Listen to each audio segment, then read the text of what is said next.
I do want to mention on the script that as we advance the systems of technology through digital identity systems, which I believe may come on the heels of this sort of medical status passport systems that we are seeing being triggered now through Common Pass. We're seeing in Los Angeles schools this daily pass program, the idea of creating a digital identity system that, and even we have heard about the Fed wallet, and having the federal government setting up these digital payment systems, a push towards on blockchain, the use of programmable money and programmable public benefits. In Australia, they have already put their disability benefits, a pilot to put them on blockchain and program them so that it's almost like tokenizing. It's no longer fiat currency, but there are strings attached in terms of the way that you can use those allocations and the way that they are tracked, probably again for impact markets.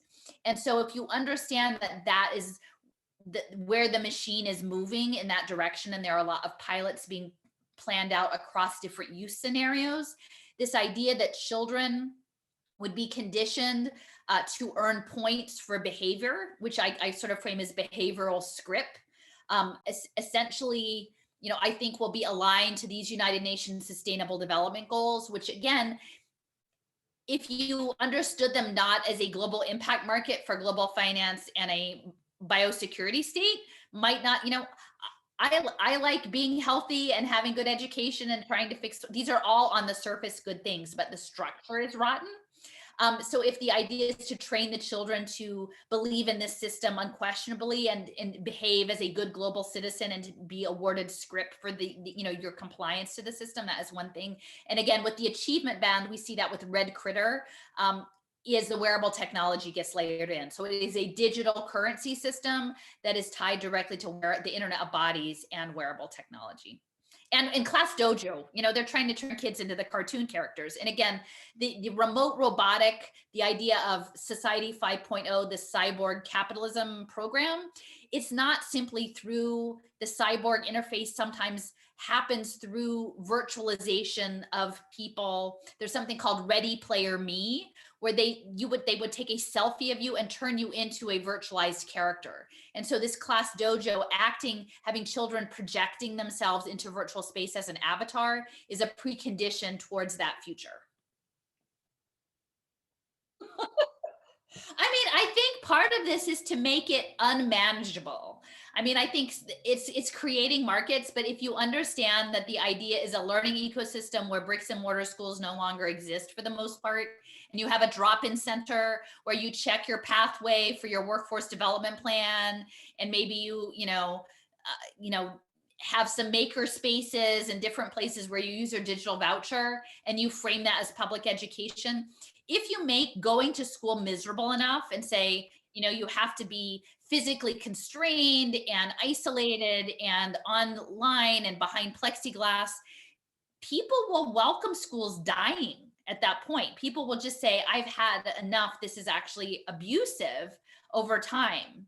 And I think that plus the amount of money that is being invested in these additional services, I know they're just kind of putting it out of thin air, but that cost is going to catch up with us eventually. And I think that there is an intention to bankrupt districts, to hasten this process so that then, physical infrastructure can be scooped up and as private real estate, which is something we've seen a lot in Philadelphia with the school closures. And then, a school gets scooped up and then gentrified as condominiums, in a choice marketplace in an up and coming neighborhood.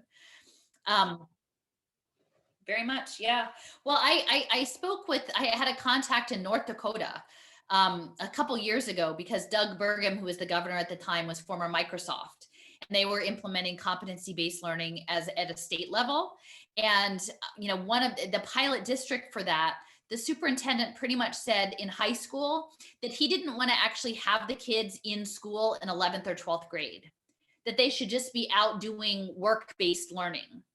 And, in North Dakota, a lot of that was directed at drones, because they have so many Air Force contracts, and sort of, it's like, I don't want to see children in school in 11th or especially 12th grade. They should just be out doing things.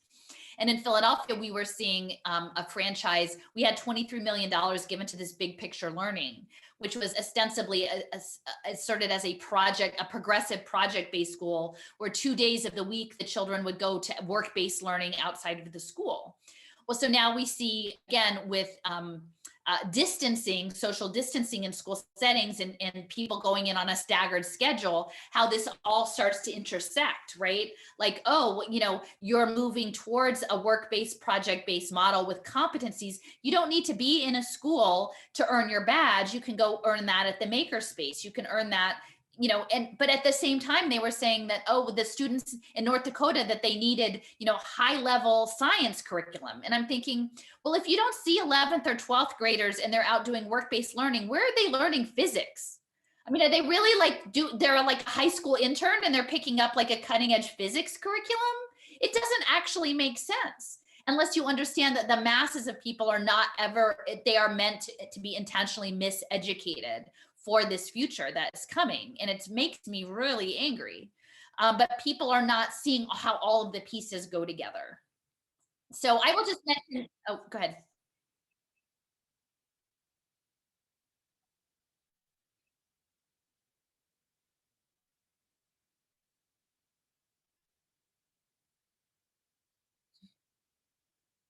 Right. Well, and on my YouTube channel, I have a nice little video. There were a couple of people that I know who are in Eugene, and they said, I've been going around and sort of, my background is in cultural landscape, so I go and point things out, and I say, look, it's in this office building, it's in this academic building, this is where this thing is happening. And they said, is there anything in Eugene? And I said, well, as a matter of fact, Concentric Sky is in Eugene, and they're developing the badges. They're literally one of the national key players in the development of this badge ecosystem of lifelong learning on the blockchain ledger, is running on these badges, and it's coming out of Eugene, Oregon. And I don't know exactly why Concentric Sky is in Eugene and what that connection is, but they're connected to something called the National Laboratory for Education Transformation. And they are part of this pivot because, again, if the artificial intelligence is deciding who gets the gig work to push the button, they need to check your stackable skills badges. And the Lumina Foundation and all of their cronies, they want to make bets on if you have enough stackable badges and if you get your badges or not, and if you get the next set of badges. And they're going to bet on your stacks of badges. That is what is being packaged. Largely, it'll be connected to something called income sharing agreements, like having your wages garnished, because you'll never be done with school. You will always, because of the swiftness of this fourth industrial revolution, you're not going to be done at 18 or 21 or 25. No, they're going to reskill you till you're 78, and you're going to be jumping through your paces in your haptic suit to try to earn a new badge and taking on micro debt, in a new income sharing agreement to do the next job to push the next button.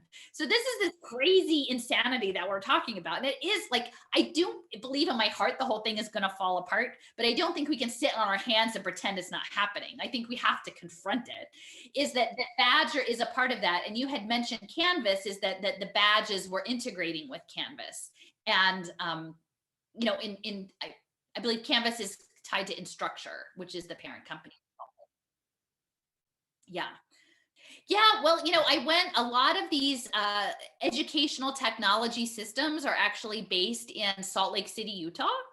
And the ed tech impact investors bought a whole top of a mountain resort called Powder Mountain. His name is Greg Morrow and Tom Vander Ark, who is formerly with the Gates Foundation and the first superintendent of a state virtual school in Seattle, outside of Seattle. He was part of Learn Capital, and they were a part of buying this mountain. But Instructure and the Silicon Slopes, which is a high tech corridor in Salt Lake City, is part of that. And they've got a lot of data centers. They've got Brigham Young and the University of Utah, which, Salt Lake City was one of the first ARPA nodes, internet nodes. And so, yeah, Instructure, which owns Canvas, is in the greater Salt Lake City basin. And that's another, when I went out to give some speeches out there, and I just went around to these various places, including Evernym, which is the digital identity center, and Instructure, just to say, we're not I have some sage and I'm just like, we don't agree with this program. Like on behalf of the mothers of the earth, we do not like your capital human capital bond badge program. And yeah, most of these buildings are like 5 stories, tinted glass, black glass. They have a nice logo on the side, maybe attached parking garage. They look very respectable. These are all very respectable places that live in office parks and on your main street in different places. But ultimately, I believe that what's happening is, you know, it is a battle of sacred and profane. Like if you look at those cyborg things, there is a major engagement underway of what is the world going to be.